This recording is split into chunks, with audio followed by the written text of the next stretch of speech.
Be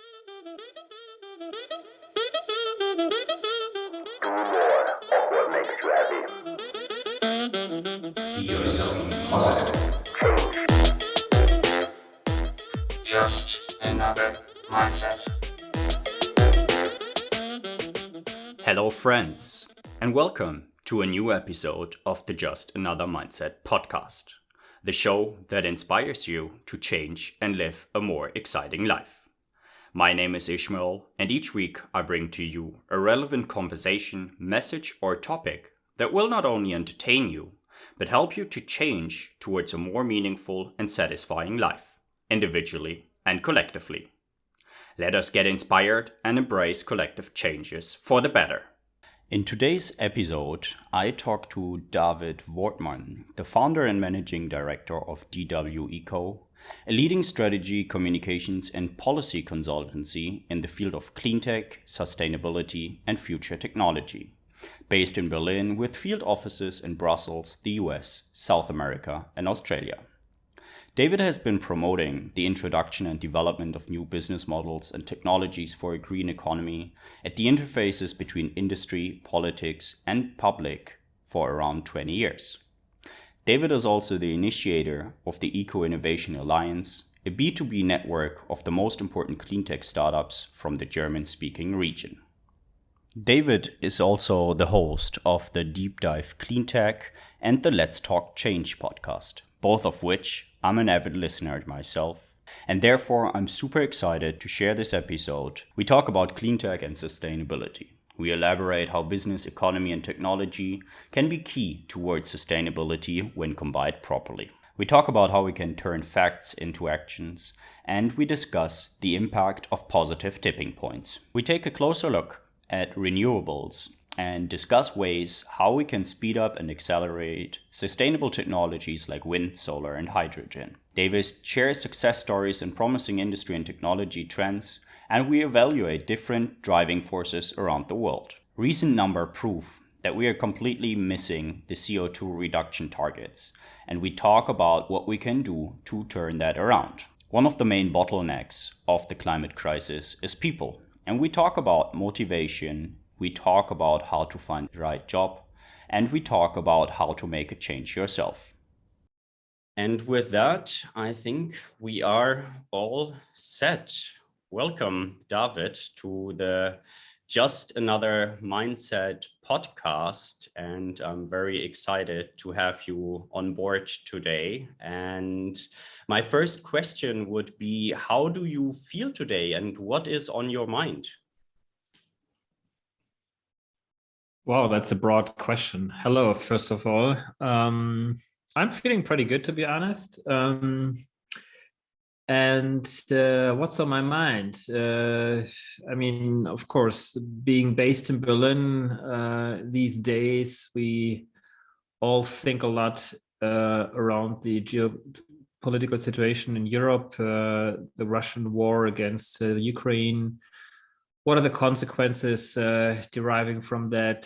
So that are those things. So yeah. You may discuss a little bit more in detail a little later if you want to, but that's basically on my mind, yeah.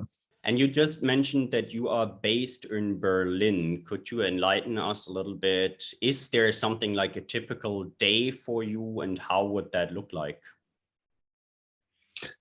Wow, a typical day. I have so many, I don't know, that's not really a typical day. I mean, what I really enjoy these days is to be more flexible around working time, around where I actually am, because pre-pandemic, there was so much more need to be in the office.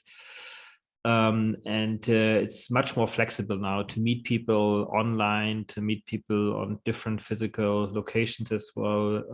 I've been traveling a lot in the past. But now I don't need to travel that much anymore. And this is actually something not just very good for the environment, but also good for my own health and for my own mindset.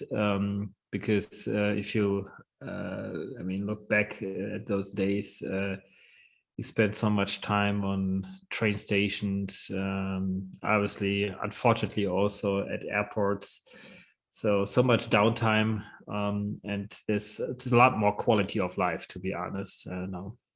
Okay, so I hear that there a good shift towards digital is something that you like, and you can meet with people from all over the world in a digital space. And I think the pandemic showed us that it's much more easy, and that it's also the new norm, I believe. Yeah.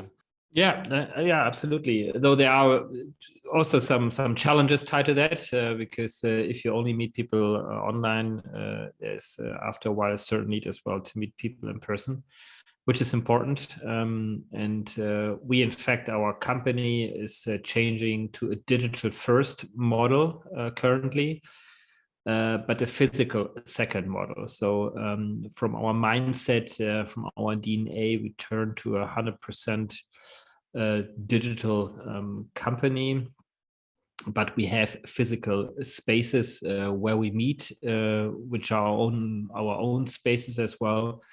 But they are not typical offices, but they're more meeting spaces, lounges, and where people come together to chat, to brainstorm, to socialize. So we try to rethink the whole way of how we work. And that's quite interesting currently to think that through and to build up some experiences around this new work model.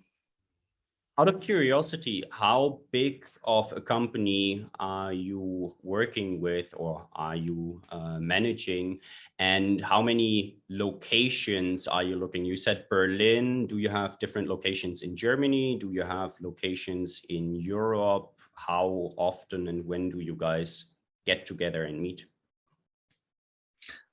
Well, I consider myself as, let's say, leading and helping to manage a whole platform of different activities. So one thing is our core company, which is DW Eco.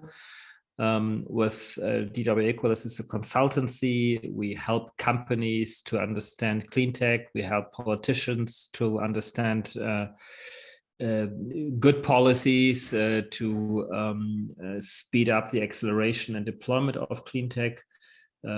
We help companies to build good communication strategies. We, support investors to make the right investment decisions. So that's our core company, DW Eco, which around 25, 30 people. We are based in Berlin, but we also have satellite offices in Brussels, in the US, in Latin America. But having said that, I'm also co-managing and at the board of the so-called Energy Watch Group, which is a more non-profit organization. And with that, we have scientists helping to calculate how to transition to a 100% renewable energy world. So we consult governments. We put together studies, independent studies, and provide the scientific work for decision makers. But I'm also tied into a number of other business activities. We have a company up north in Germany, which is helping municipalities and cities through engineering activities to turn them into areas and regions which are fully supplied by renewable energy. So this is more like an engineering team which is doing that. I'm also involved in a company which is doing CO2 footprint measurement, involved in a battery company, which is helping to analyze batteries for a second life. So there are a number of other companies we're involved in, and either as a business angel investor or helping them, sometimes being on their board as well. And then, as you mentioned already before, I'm doing a number of podcasts as well. where I have very interesting discussions almost on a weekly basis now. This really increased the last couple of weeks. But they're always good discussions. So I have this one platform, which is called, there was one podcast, which is called Let's Talk Change, where we actually talk with decision makers, journalists, politicians, scientists, how to accelerate the transition towards sustainability. So we discuss more around how society is working, what are the driving forces to accelerate this change. And the second podcast is called Deep Dive Cleantech, where I sit down with CEOs, with entrepreneurs, with founders, and we just talk about business and technology solutions in clean tech. And and then there's a third podcast I'm currently involved in, which is not produced by us, but by a different studio, where we sit down in a changing, this is a changing group of 3 or 4 people, and we sit down and talk about the current status of climate policies.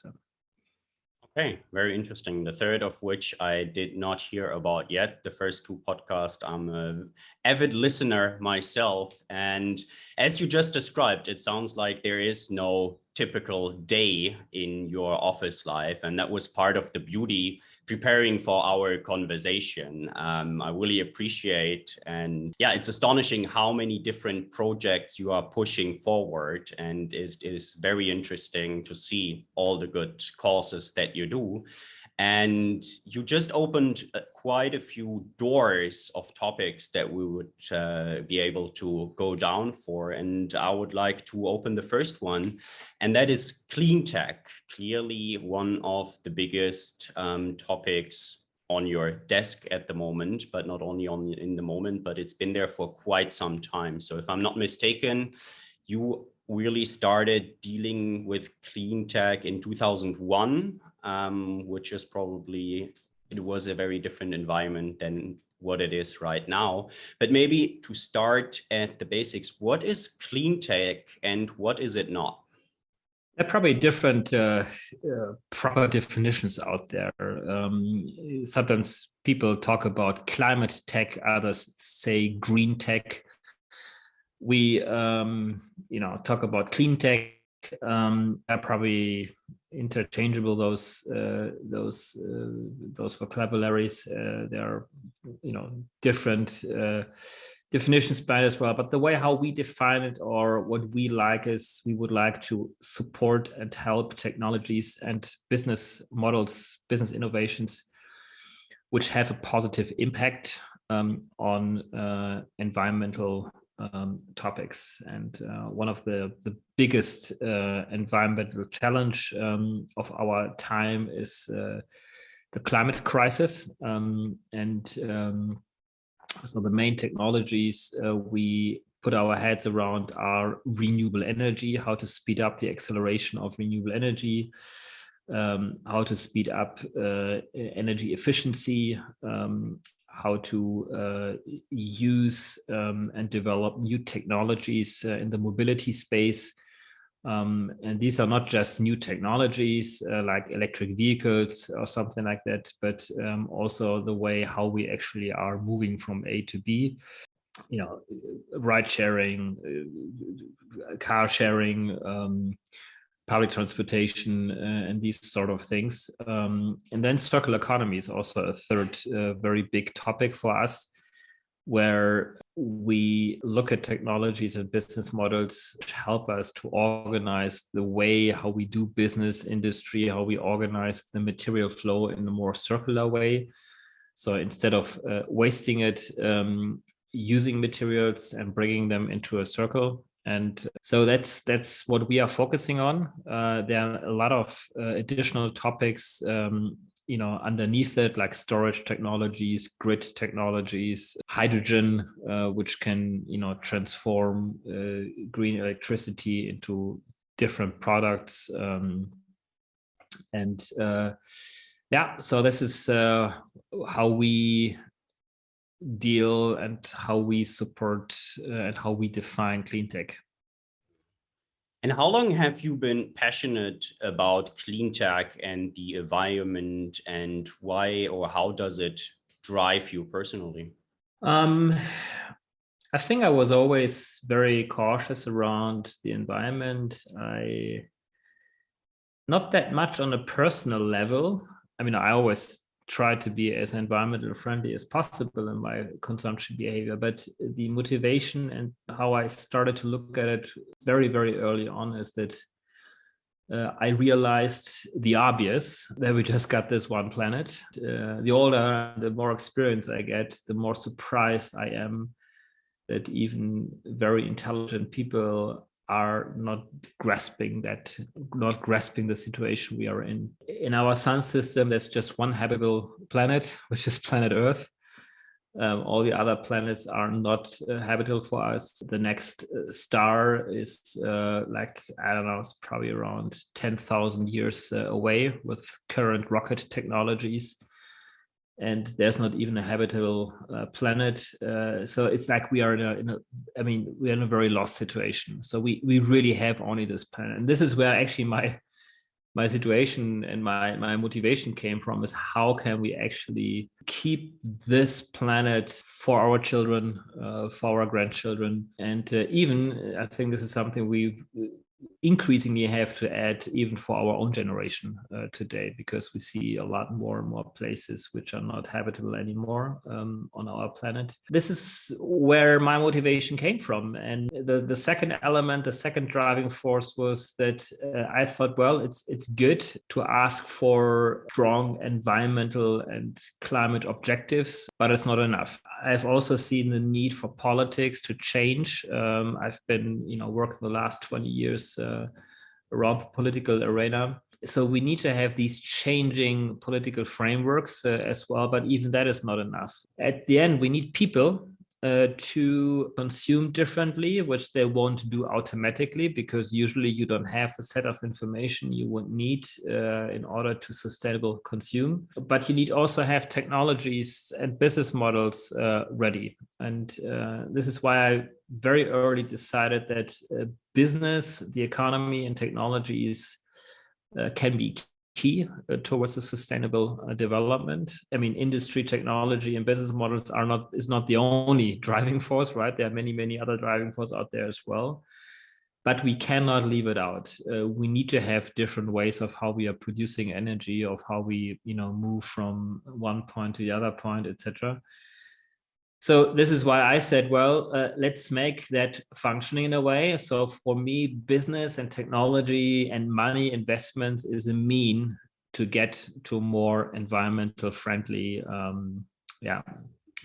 situation on this planet. A quote that comes to mind from a book that I recently read is from David Attenborough, and I'm paraphrasing here, but he basically said that we are the first generation to have all the scientific proof that we need to change something, and we are the last generation to do something about this situation. Do you have any thoughts on that? Yeah, and I think President Barack Obama said something similar, and maybe they quoted each other, I don't know. But I mean, David Attenborough is quite old already, so he may have said this about his own generation, because to be honest, we know things already since many decades. So it's not just our current generation, but it's really our parents and grandparents' generation. They had a lot of the knowledge already as well. But it's interesting to see, right? Because we are a very intelligent species. We can develop a lot of technologies. We can gather, calibrate, analyze a lot of data. But it seems that we are very weak in terms of turning the facts which are out there into actions and to organize ourselves in a way that we are protecting and not destroying the planet which we call our home. And that's the main challenge still. On the one hand, we are very smart. On the other hand, we are a very dumb species as well. Do you see a trend over the past maybe 5 years over the past 20 years, which is, I understand, more or less the amount of time that you've been busy around clean tech, that makes you think positive about the future, or where do you think are things going? Yeah, I mean, absolutely. I mean, you always need to think positively about it. I mean, it's something we need to be, and things have changed as well. It's not that nothing has changed, but this is the reason why I also think that we need to create these tipping points, these positive tipping points in the society, in industry, in politics, to work against the negative tipping points which coming from nature. And negative in the sense that these tipping points create situations where we will not be able to bring a certain environmental situation back again in our lifetime or in generations to come. Once the ice shield of the Arctic or Antarctica are gone, they're gone for many generations, with a lot of effect on the climate, on living conditions in certain areas of the world. So there are these tipping points, and we experience tipping points already in our lifetime. But I think we should work and get our heads around how we create social tipping points, positive tipping points. How do we get enough people on the street demonstrating for a change? There are socialists out there who say that you need to have around 3.5% of the people of a given population, which are enough in order to create this societal change, and politics to change as well. You can have tipping points in investments. If you do certain investments into startups or new technologies, you can create these tipping points as well. Help these companies to scale, to disrupt, to lower unit costs, through economies of scales. There are other tipping points as well, in the media. If certain things go viral and change things as well, or in a way as well, which is certainly very, very tragic, the war of Russia against the Ukraine could be a tipping point as well, where Europe is currently trying to get independent from Russian fossil energies as quickly as possible. So these are also tipping points which hopefully lead to a situation where we make the right decisions and move towards an economy in Europe which is 100% based on renewable energy. So yes, I'm positive. Sometimes obviously it's not always easy to be positive, but we don't have a different option. We need to be positive around it. No, I fully agree on that. And I think on the one hand, we have the climate crisis and we have all the reasons to change something, but also there is a huge business opportunity. And I think a lot of investors, a lot of entrepreneurs, and a lot of companies, frankly, start realizing or have realized that. So I don't know if there is some examples that come to mind, or if you can talk a little bit to that. Like, is there a shift of the economy, of politics that's happening, and where is it shifting towards? I mean, we see more and more money going into the direction of sustainable, let's say, technologies, but not every technology which calls themselves or itself sustainable are necessarily sustainable. But in general, capital investment is a very fluid mechanism. Once there is a certain business opportunity, the money will flow automatically into that direction very, very quickly. So money needs to find a way into technologies, into consumption patterns of humanity in a way that it helps and accelerates, sustainable development. So there are certain things you can do in order to support these mechanisms. This is politics, because we need to have the right regulation in place where certain unsustainable consumption habits and technologies actually need to pay the price which they're actually creating. If you look at the combustion engine and CO2 emissions currently, it's the normal people, it's us who's paying for this environmental damage because of the climate change. There are a lot of damages. So who's actually paying for it? These are certainly not the combustion engine companies or the oil companies. So we need to internalize those costs which are currently externalized to society. And if we add the real costs of environmental damages to all the different products out there, then they would not be competitive anymore, and other products would be more competitive. And then financial means will flow into that direction. And this is how you create a mechanism that money actually goes into the right direction. But policy is really key. Policy needs to regulate that. Policies need to set the framework.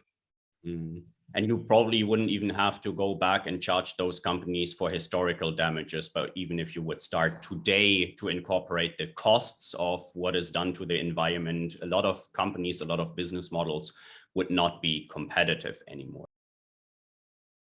Well, why not? Why not? I mean, if you say, there's no one really talking about it, but to be fair, these companies should pay the historical cost as well. I'm totally with you on that, but I guess like even just for the comparison, just to make a business case around it, you probably could start today. I'm totally with you that probably those companies should also pay for the environmental damage that they have done, that they are still doing, if we can only price that. If we talk about policy, and if we talk about politics, and I know your home turf is more the European Union, but in preparation for this interview, I've also looked into a report which I found very interesting, and it's the Global Cleantech 100 report. And it's a report on the 100 most promising clean tech companies and how much money they have raised in the past year. And it basically shows that in the past year, the top 100 companies, there's different metrics how those are selected, have raised a total of $11.5 billion US, which is quite a bit, out of which 9 billion are raised in the US, and out of which 2 billion are raised in Europe, and out of which 62 million are raised in Asia. Is there something that we can and should learn from North America? Is that something that the trend has started there earlier, or do you have any thoughts on those numbers in particular? I think it's not a particular cleantech issue. We have seen this in other industries as well, e-commerce, other technologies, that the US tends to be able to raise much quicker, higher amounts of money for technologies, for startups. But you see as well, there's also a lot more risks behind it. In the US, it's very easy to raise a couple million euros with a 10-page PowerPoint presentation, which is, impossible in Europe. And over here, you have a lot more, you need to do a lot more, physical work and build your company, build your team, have a prototype ready, et cetera. So that's a lot more imbalance. But I think there are good ways to collaborate, right? I mean, why not using capital which is available in North America for building up technologies in clean tech companies in Asia or in Europe? The US, it's not that they don't have technologies, they also have technologies, but I would say that we can be very comfortable in Europe that we have pretty strong ecosystem, universities, hardware companies, engineers, etc., which brings a lot of startups over here as well. So from a US point of view, I would really definitely look into Europe, into investment opportunities in Europe. No, absolutely. I agree. I mean, the climate crisis or the business opportunity that's created by the challenges that we have, that does not really have borders. So why would we need borders if we think about how to tackle this problem? No? So yes, we can use funds gathered in the US and collaborate with good universities, collaborate with smart entrepreneurs that we have available in the European Union.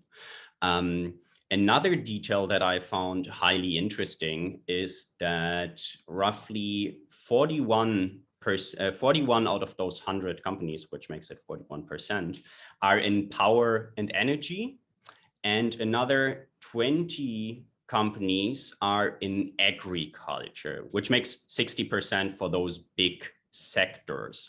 Are those the driving forces? Are those the biggest sectors that we do need a big change, or is there other sectors, other industries that you would also like to highlight? I mean, certainly the energy sector. It's the mobility sector, which is very much needed. Depending where you look at, but it's almost 20 to 30% of CO2 emissions are coming out of the transport sector. It's the building and heating sector, which is needed, renovation and energy efficiency, heating. It's the industry sector, where industry needs to decarbonize. It's also area of agriculture, circular economy, these sort of areas as well, where you have also CO2 emissions coming from producing food or producing a lot of meat for people to eat, where cows and cattle are emitting a lot of methane, which is causing problems for the environment, for the climate.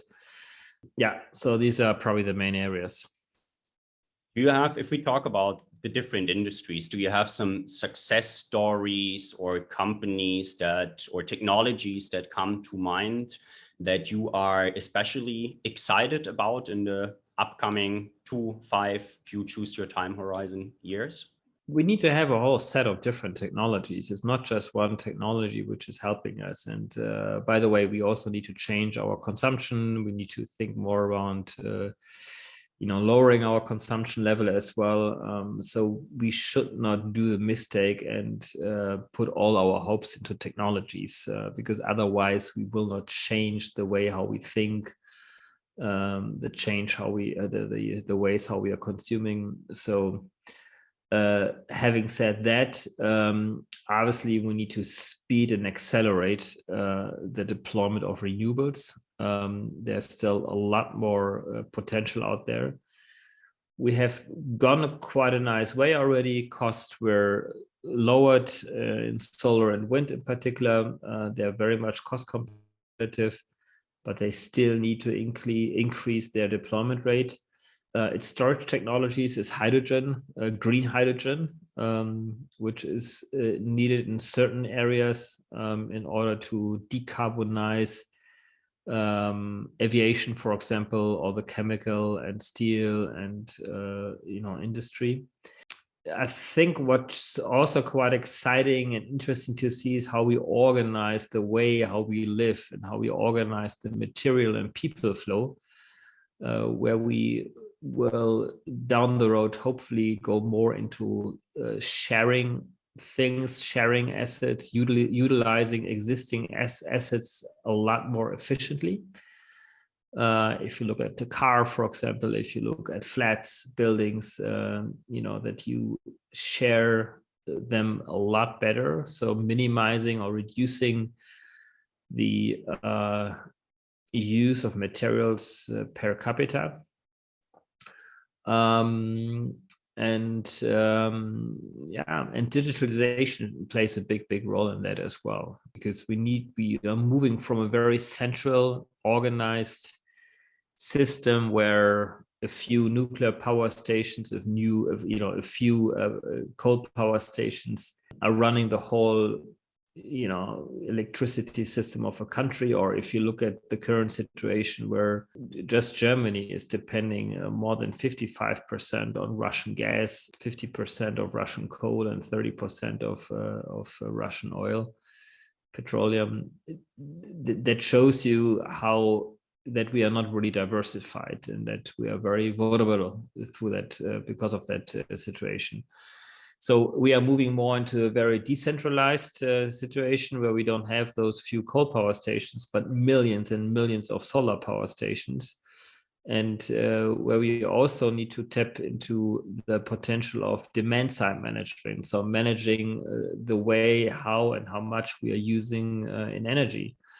But all of these things need digitalization. All of these things need connectivity in order to make it work. So digitalization in sustainable technology environments are quite interesting as well. And I think this is also like a big bucket of technology that's ongoing since quite some time, right? So digitalization is really like an enabling factor for different, more sustainable technologies that we have. I have another quote, and that's from John Durr from his book Speed and Scale. And he's basically pleading for the fact that by 2025, wind and solar must be cheaper than traditional or conservative means of energy. Is that something that you think is feasible? And if so, how could we get there? They are already now more cost competitive. So it's not something they will be in the future, but the International Energy Agency, I think it was last year, they officially said that solar energy is the lowest cost energy option which we have on the globe with current technologies. And it's very easy as well, because most of the renewable energy technologies are basically technology costs. So it's really conversion technologies using solar radiation, wind, air masses moving around, water streams, geothermal heat, and these sort of things, and they're converting that into energy, which we can use later on as heating, electricity, transportation, etc. But renewable energies are basically technologies, except of biomass. This is a little bit of a separate issue because this is feedstock orientated, but renewables and the main sources, wind and solar, they are just technologies. And technologies you can just implement. Technologies are very easy to handle. You depreciate them over a 20-year lifetime. So you basically have financing costs. You have very, very, very, very few maintenance and insurance costs, for example. But you don't have any fuel costs. And this is the big difference to coal, gas, and oil. You still need to build the power stations, the refineries, etc. But in addition to that, you're depending on resources which are being put into it. So you're not using solar radiation or wind, but you're using raw oil, raw gas, and coal. And we dig them out of the earth, a few central places, and then we ship them through pipelines into their destinations. And so this is the big difference in terms of the cost, because the capital costs are there for renewables, but the operational costs are very, very low.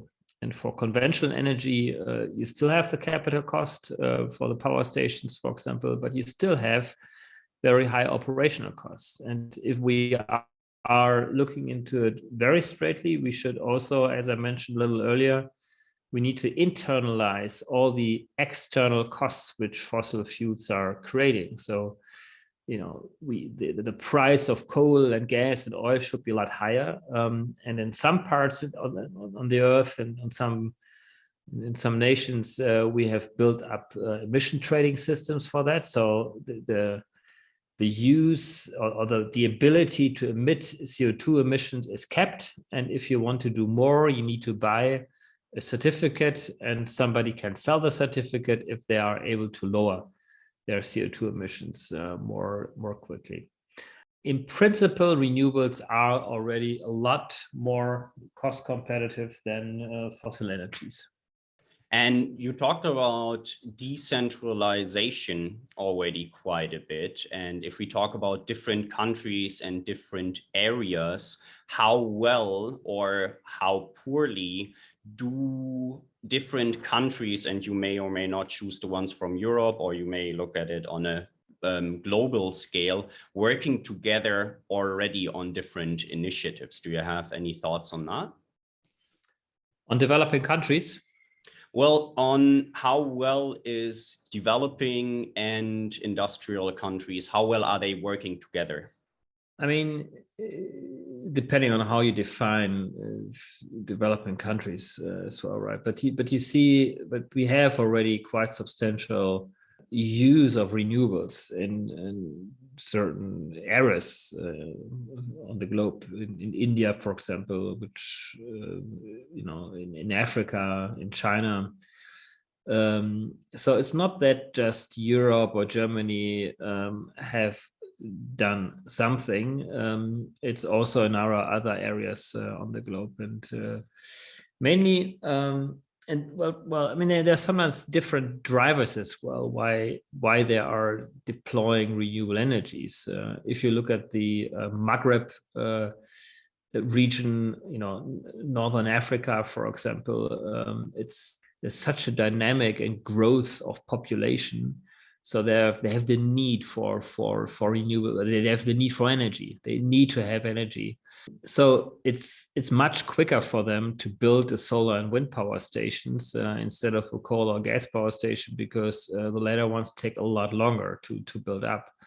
So sometimes it's really just countries need energy and they're speeding that up. Then you have other situations. Look at Mali, for example, an African country, sub-Saharan country. It's a huge country, but the percentage of their area which have an electricity grid is just 1 or 2%.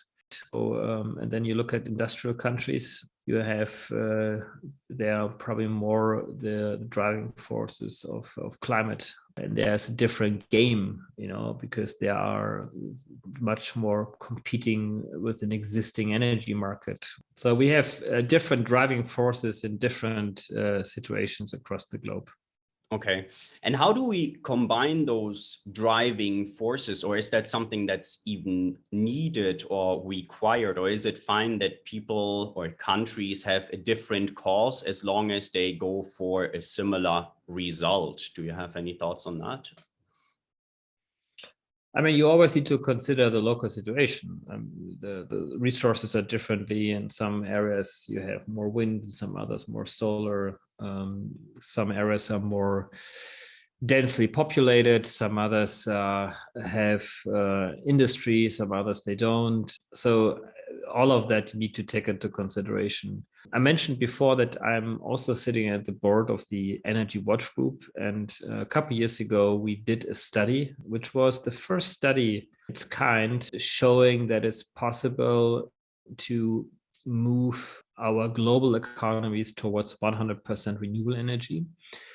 And we have simulated the need for energy in all time zones, across all geographies, 24/7, 365 days a year.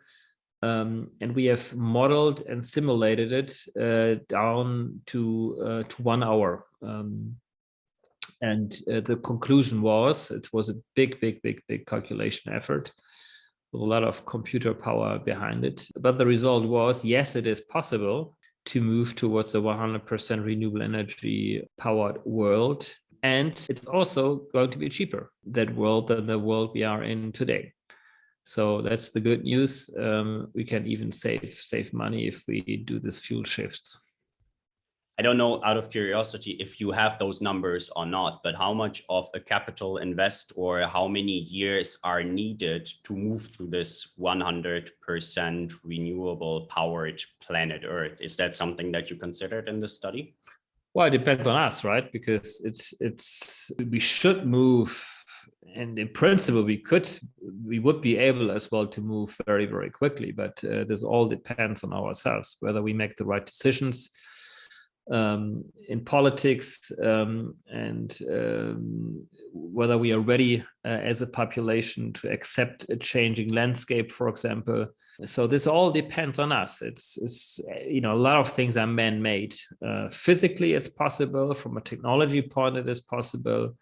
Also from an economical point of view, because a lot of the technologies already came down in costs. So it really depends on us. It can be anything between, I don't know, 15 years or 20, 30, 40 years.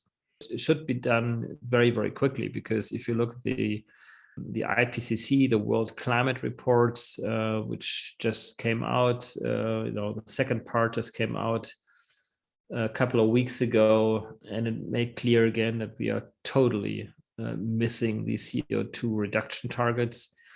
In 2015, the world society, politicians made the decision to lower the increase of CO2 emissions to 1.5 up to 2 degrees into 2050, where already 1.5 degrees, we would experience changes in the environment and the climate, and with 2% obviously also, but a lot more stronger. But this was a decision made in 2015, and now we are in 2022. And since then, global CO2 emissions did not come down as we actually planned, and actually if we had to do it. And it didn't stay steady, but it increased. So the more you increase now, the quicker you need to get it down again. And if we continue the path we are on, we will hit the 1.5 degree objective already in the early 2030s. So this shows you we are really, really doomed if we are not changing things. So we need to change things as quickly as possible. This is why the technologies are there, but we just need to organize ourselves to deploy and implement renewables as quickly as possible. No, absolutely. This is 10 years from now, and basically you've given a lot of answers to some questions. So we have the technology, we have the knowledge, we know about the challenges coming. And something I would be interested in, again, is how available is talent in the whole renewable or in the whole clean tech industry? Is that something that you can comment on? Is that something that we would like, or you would like to see more young people, or like also experienced people shifting towards clean tech, shifting towards renewables? Or do you have a lot of talent available that you can basically utilize from all different areas? The main bottleneck is really people, it's talent. And it's not just talent in terms of intellectual talent, it's really skilled labor and blue collar workers. And so we need to have people in order to implement all of these technologies. In the factories, building solar panels, in the field out there, installing heating pumps. So we need people. Secondly, we need to have the materials.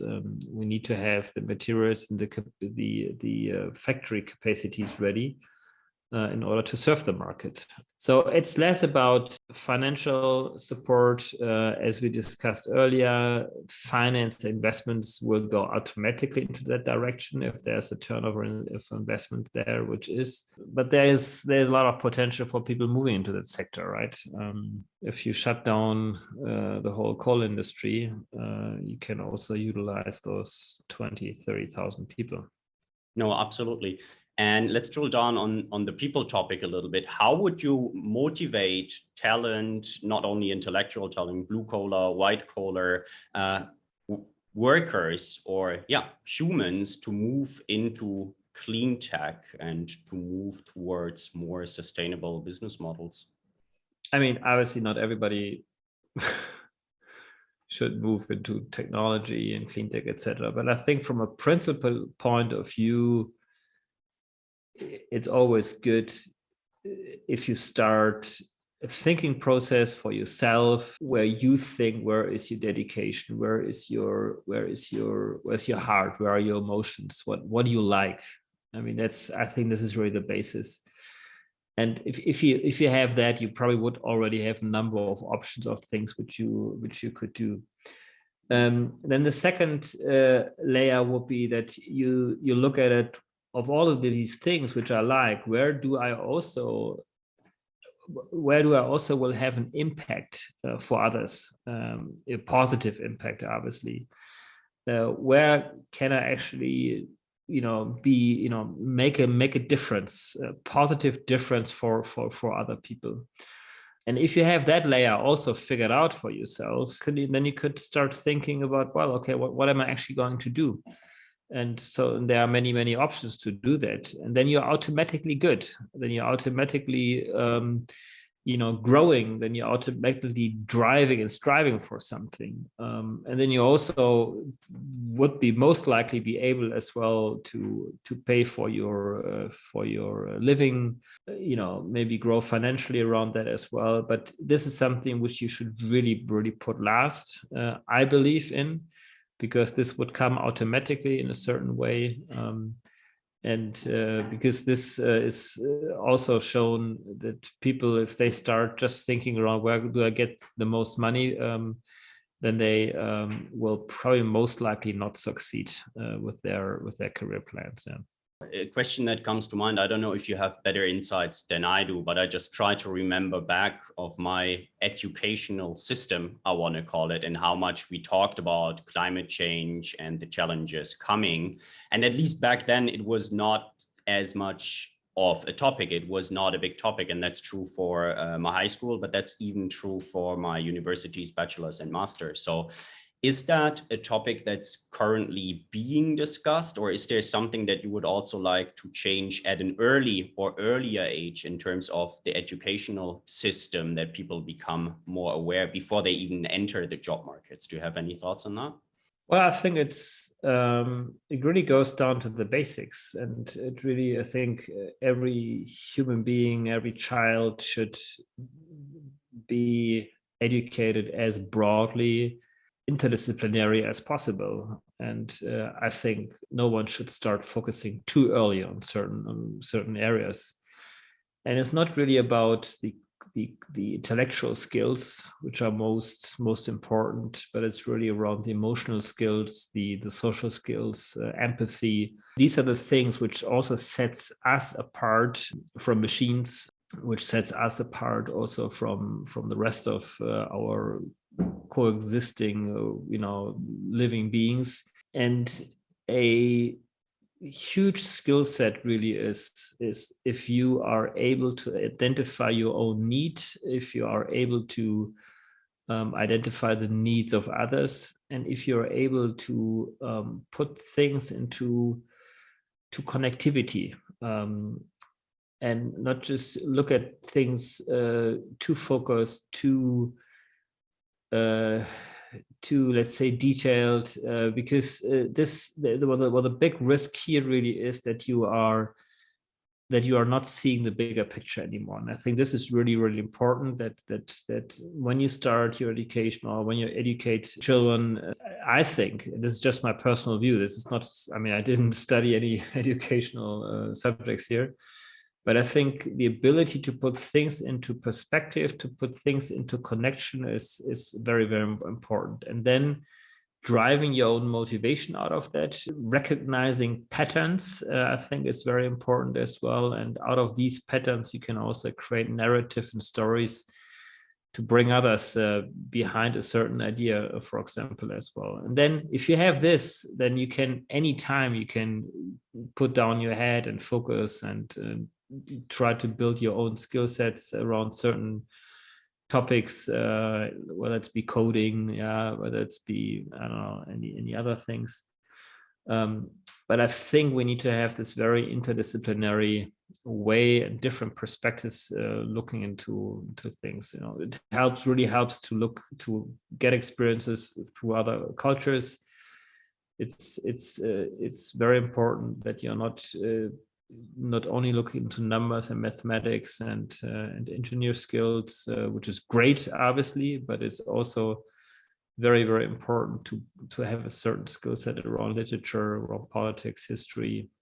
Out of curiosity, if you talk about gaining experience also with different cultures and gaining experience maybe in different countries, how much of the work that you or that all the great initiatives that you are working on, how often does it still bring you to different countries, to different cultures? Do you do that with digital workplaces again, or is your focus on Germany, Brussels, Europe? You mentioned that you have offices also in Central America and in North America. So how much of a cultural diversity do you deal with? I mean, throughout my career, I have been dealing with many, many different cultures. I used to live in the United States. I used to live in Asia. I was based in Tokyo. I had a role covering all of Asia. Spent some time in Africa. Spent some time in Latin America as well. So I think overall, at least me personally, I had the privilege of getting to know many, many different environments, cultural and social settings, etc.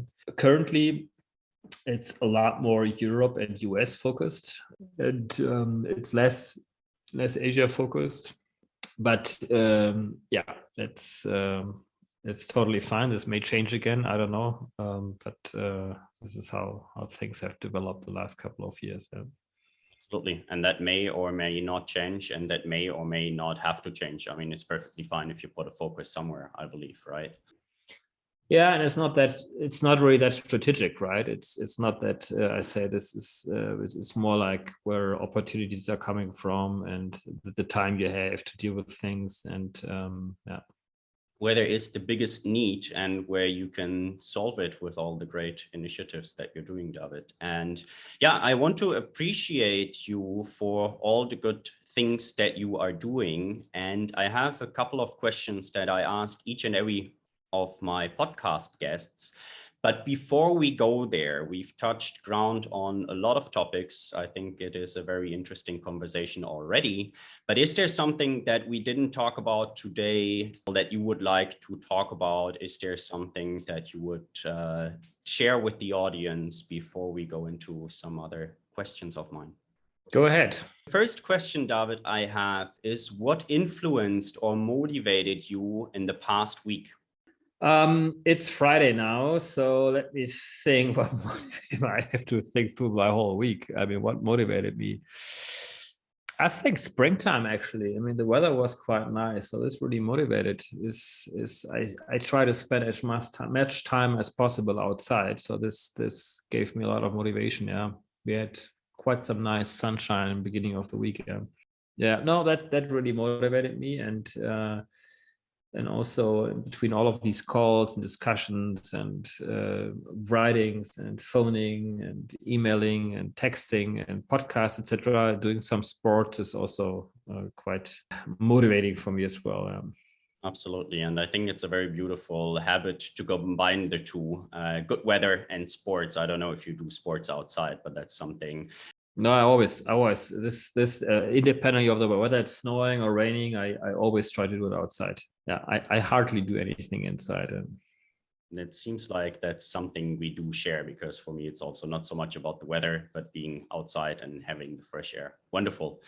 The second question of mine would be, who are your mentors or whom do you look up to? Wow.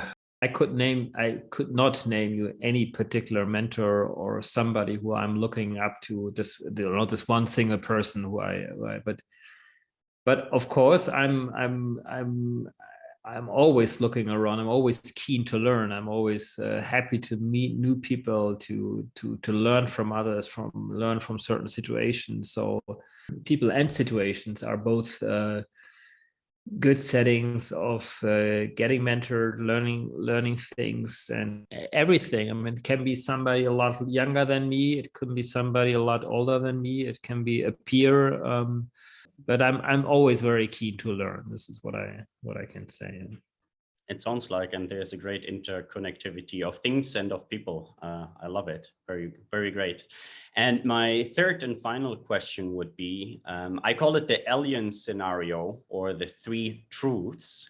And David, I would like you to imagine traveling in space all by yourself. And after quite a journey, let it be months or let it be even years, you encounter a human-like species, but they can only process 3 facts or truths about humanity before they decide to get to know us or not. What do you tell them?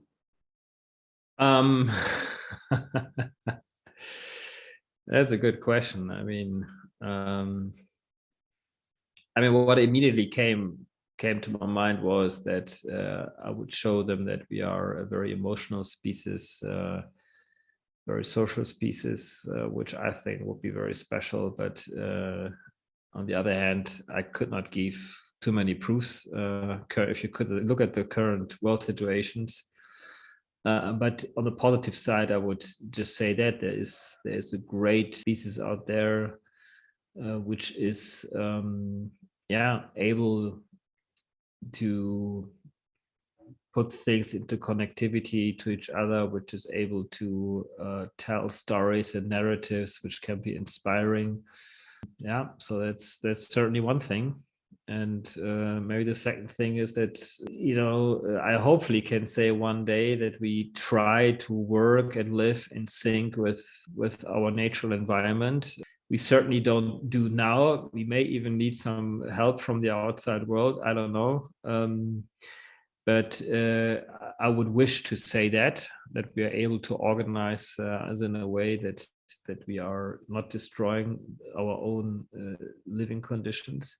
And thirdly, that it's a happy species with a lot of laughter, with a lot of nice emotions, with the hunger to grow, with the hunger to be curious, with the hunger to help each other. But you see, on all of these 3 points, it's more vision and less probably current reality. But I think that's what we are all here for, right? To make these things hopefully come true in the future as well. Absolutely. Wonderfully said. And I couldn't agree more. And yeah, once more, I want to acknowledge you, David, for the great initiatives, the great projects that you are working on and that you are pushing forward.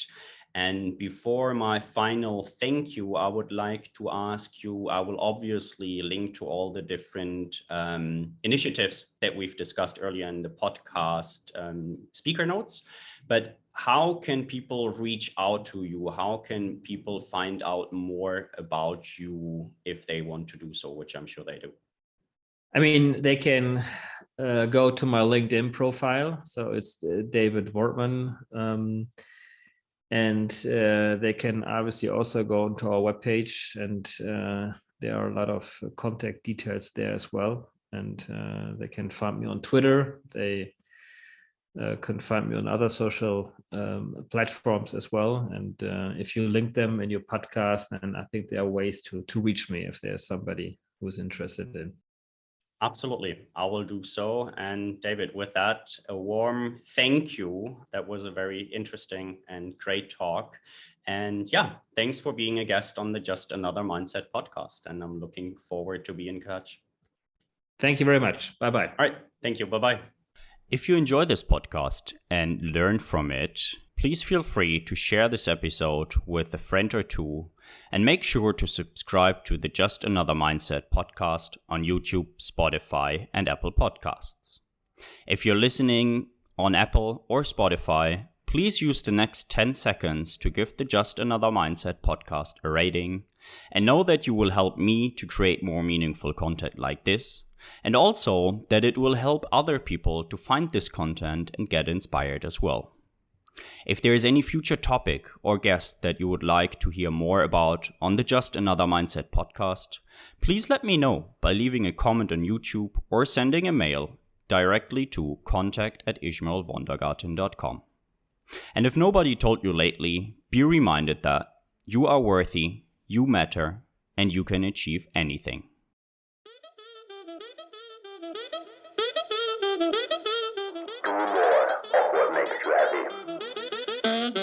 Be yourself positive. Just another mindset.